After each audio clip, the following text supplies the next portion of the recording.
La mente humana es poderosa y lo dirige todo.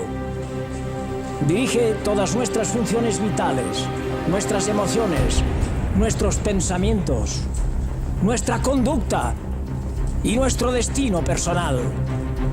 La mente.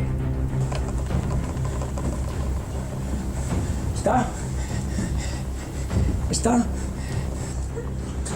Yo estoy en estado receptivo.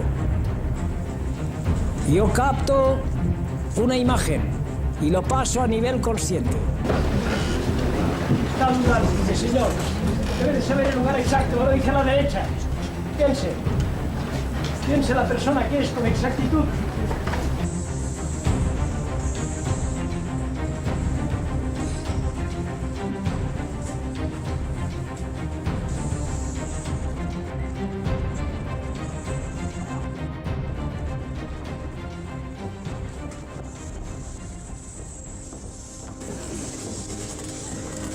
La hipnosis no es más que un fenómeno neurofisiológico, un trastorno sensorial.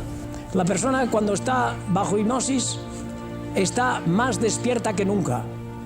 El individuo se da cuenta de todo, está escuchando de todo, pero no puede decidir por su cuenta.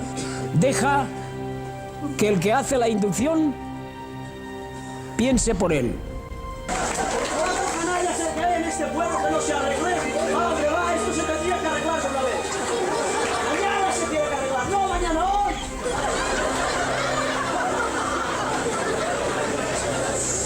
Se nos va a acabar la paciencia a todos. Todos estamos hartos.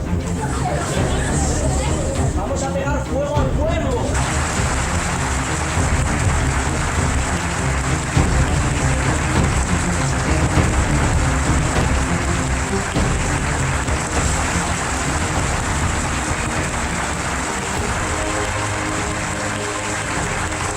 Oiga, ¿usted tiene interés en algo de la luz? Ya está usted desafiando el pueblo, ya está insultando al pueblo.